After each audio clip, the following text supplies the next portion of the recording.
All right. So what we're going to do today is I'm going to take a few minutes and talk to you more specifically about couples.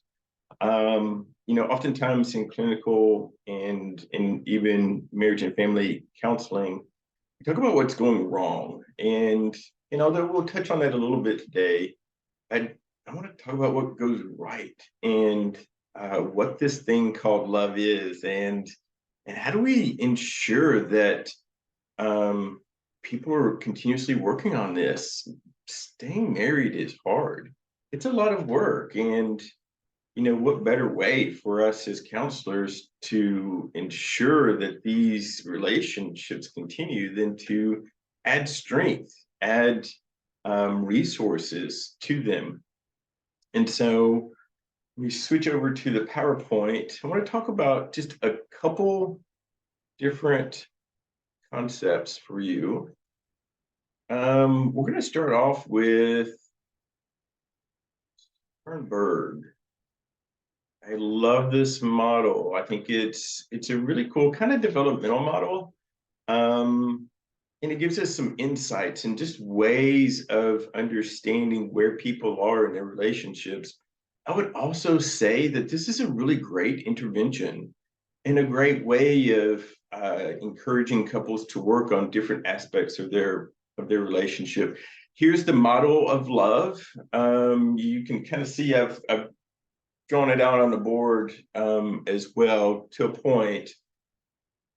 One of the great things that I love to do is working with couples, have them rate themselves in some of these areas. So the at the top, liking or intimacy, and I prefer intimacy because intimacy is like how well do you know them, and there's not you may not like everything that you know about your significant other, but at least you know, and knowing is half the battle. Sorry for the GI Joe reference there. um, Down there's at the bottom there's that passion, and when you think of passionate, it's really just that physicalness. It's that that individual is the most gorgeous thing that I've ever seen in my whole life. And then on the other side at the bottom, you've got this idea of commitment. And this is a devotion, a steadfast, I will not change. I'm not going anywhere. That is my person. I am their person. And that's just the way that it is. There's no place for flexibility with that. That is my person. And then the stuff in the middle, like romantic love, companionate, infatuous love, is almost like a combination of those two different sides or two different points of the triangle. And then in the middle is really kind of what we're looking for when there's, this beautiful combination of intimacy and passion and commitment. You get what Sternberg considered consummate love. Now, in the PowerPoint, you've got definitions of each, and that's something that you can go over more. I'll talk a little bit just to give you some context. We'll start at intimacy and liking. You let's say that you meet someone, and the best case that I know of this is you meet someone, they're a friend, you know them very well. Maybe you're working together, maybe you are in the same hobby, playing sports or some other occupation or um, pastime with, or um, and what happens is everything there is about them. And let's say in this case you like them, that can develop into a pretty interesting and significant relationship. I personally think that intimacy, and again, intimacy is not a physical intimacy, it's uh, the other intimacies. When you know someone really well, that's a great place for relationships to begin. Now, passion, I think of this as just that total. You see somebody, you don't know anything about them, you're not committed to them. Maybe you're walking down the street or see them, meet them someplace, you don't even really know their name, but you just see this person, you go, they are gorgeous. They are, physically, that person that I'm attracted to. And then commitment. Um, Rarely, there are occasions, and there are cultures where there's arranged marriages, where there is a commitment when you don't really even know or have any intimacy with someone, and they may not be that person that you're really passionate about, but culturally there is a commitment there. So that can, in and of itself, stand alone. Uh, but like, really think about some of these combinations. So, like, uh, the intimacy, passion. Maybe it starts off with, hey, I see that person over there, they're very attractive, and then you start making efforts to get to know them. You have romantic love. Maybe it's a liking commitment.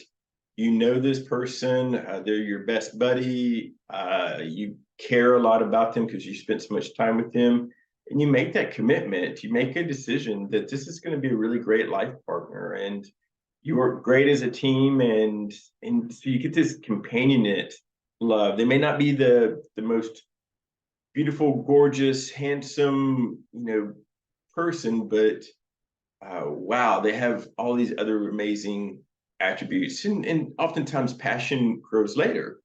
It can grow later. One that I get a little concerned about is passion and commitment. When somebody's really, really passionate and committed without any intimacy, fatuous love is a little concerning to me. And I'm a little wary, and I kind of lean into those fatuous ideas that I've run across, trying to find the root of why somebody would commit to something that they don't know much about. Are there reasons? Yes. But again, I get a little bit concerned about that. What we're really looking for is this idea of a consummate love. And for that, you're looking at not a perfect 10 out of 10 in each area, but a balanced growth towards that 10 out of 10. Now, using this model, one of the things I love to do with couples is say, hey, sheets of paper, pens, don't you kind of write your numbers to yourself, but this is what intimacy or knowledge of someone looks like. How well do you think, 0, never met them, 10, I know exactly what they're going to do next. I can finish every sentence. I know, what they want for Christmas a year in advance. Like, every move they make, what's going to happen next. Kind of intimacy. Give me a number, 0 to 10. Where are you at with your knowledge of the other? And I do that for passion and commitment as well.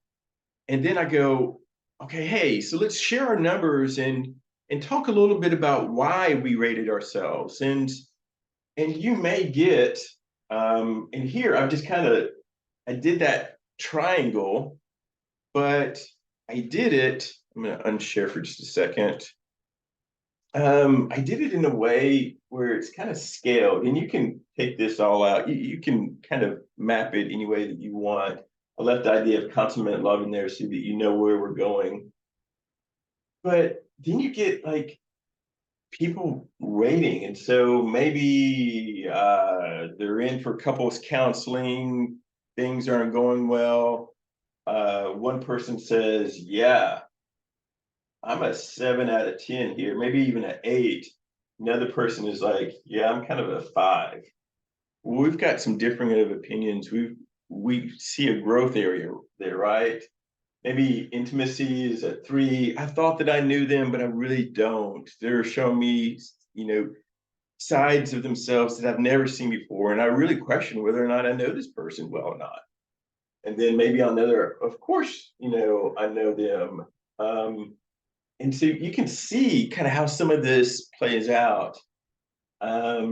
Passion again, oftentimes physical relationships, couples come in every day when there is difference in opinions and expectations of physical relationships.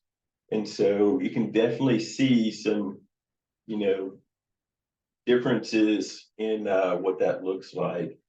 But going back, once you have this information, you know, jump over to one of your problem solving models and say, hey, how can we communicate about this a little differently so that maybe you can get on the same track? How can you problem solve this? How can you have smart goals and some of those other, you know, pretty basic, and it can be very basic, doesn't have to be complex. It's just understanding that there needs to be, you know, equal components and having a goal of getting to that consummate love, right? Um, so can be a really great intervention, a way of really getting them to begin to express about different parts of their relationship. Instead of just coming in saying, and this happens again a lot, they come in and they say, well, we're just not talking. Well, okay. Well, you are talking, but maybe you don't like what you're saying, or maybe that communication isn't as adaptive as you might want it. And so, again, Sternberg's model of love can be really beneficial. Now, the next thing I said, this whole idea of intimacy and liking to me is really important. And again, it's not that you like and approve of everything about someone, but what do you know? So I'm going to skip through. You've got all of the different types of love and an explanation of those. I'll end Sternberg by saying, I love this kind of warning that he gives us. Without expression, he warns, even the greatest of loves can die. Thus, consummate love may not be permanent. If passion is lost over time, it may change into companionate love. So again, you know, you're really working to try and facilitate growth and the maintenance of all of these areas. When it comes to intimacy or that knowledge of someone, I think Matthew Kelly has a really great, and again, it's a very simple model, a great way of looking at how well do you know someone and how are you maintaining that knowledge of the other person. And so there's different levels. He starts off with like cliches where, you know, someone says, hey, how are you doing? I'm good. Oh, good. You know, it's kind of the cliches like, what's up? Hey, how you doing? Nice day kind of stuff. Pretty low level of real knowledge of someone. It's kind of like it's amazing. Everybody goes to church and everybody is doing well, right? We don't really tell each other how we're doing. Hey, how are you doing? Doing fine. How are you doing? Great. Nice to see you. You too. We're really not opening up. We're really not communicating any true knowledge. It's almost like a cultural politeness. Now, the second, a little bit more, you're taking it a step further. Hey, did you get caught in the rain today? Yes, I did. I can't believe the amount of rain outside. I know, right? And traffic was horrible. Yeah, like that was awful. So we're talking about facts. Were you in the rain today? Maybe on the way to work? Yes, I was. And so there's facts that are being given one to the other. The next is, hold on, let me move myself out of the way there. Next one is opinions. So we're talking about a rainy day, opinions. I hate that the game was rained out today. What do you think about the Cardinals season so far? And maybe the response is, I think it's great for the city. It really keeps people talking and engaged in baseball. Okay, now we're sharing opinions with one another. And to me, that we are kind of increasing our intimacy. And I think with that increased intimacy, there's also an increase in trust. When you can honestly share your opinions with someone, there is a certain amount of trust that by you being authentic, they're not going to end the relationship or judge you poorly, or you're saying we're safe when you share opinions in that way, even if it is just about baseball. 4, hopes and dreams. It sure does keep us talking. Why were you running around in the rain today? What would you rather be doing? Oh, so now you're asking me about something I would prefer, something that I desire, a hope or a dream. Well, we're increasing that intimacy. I was running around in the rain because I'm making deliveries for my office. I'd rather be traveling the world, right? Hopes and dreams. I'd rather be traveling the world.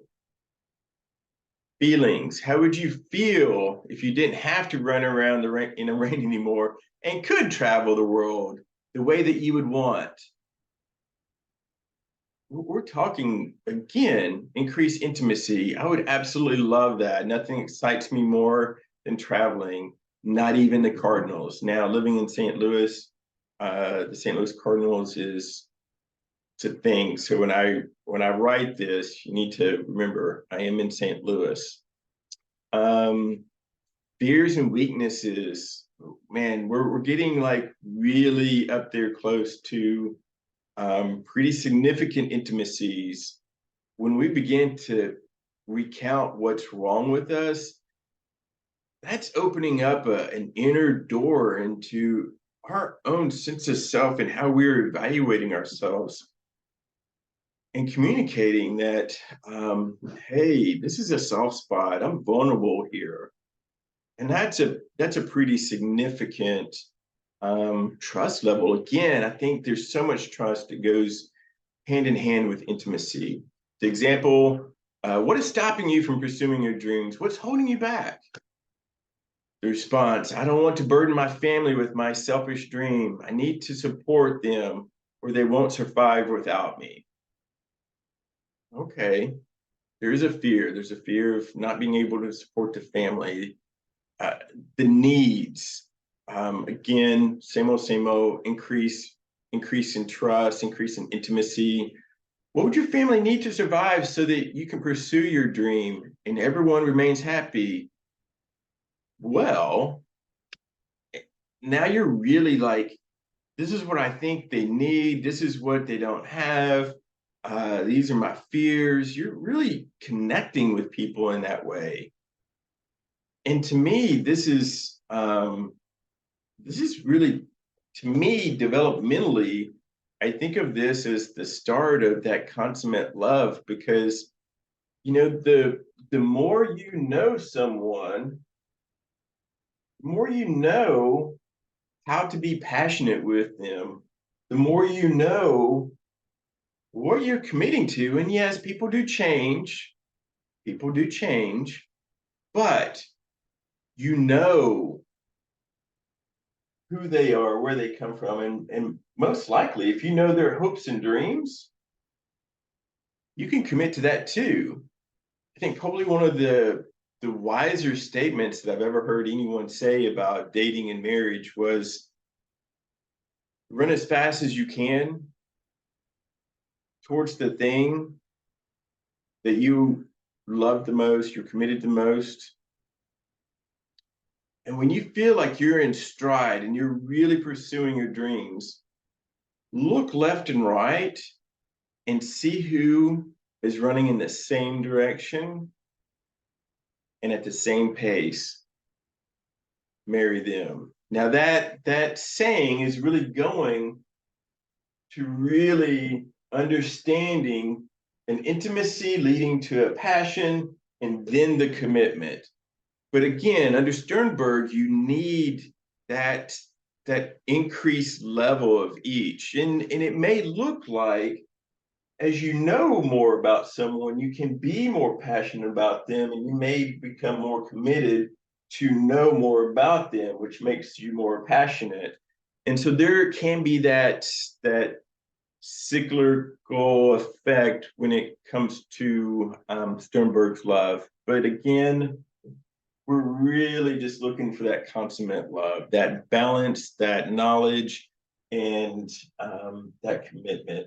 So hopefully this was helpful. I think it could be a really interesting, again, not really clinical intervention that you can do.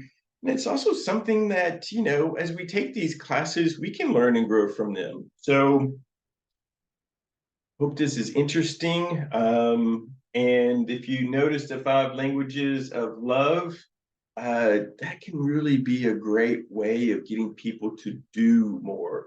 They may know more, but once you know, what are you going to do about it? So definitely take the 5 love languages into account, and remember, sometimes people receive love and give love in different ways, and that's okay. But helping people understand what comes natural and what they value most can really be helpful. Okay, I'm done. Hope this helped. Talk to you soon.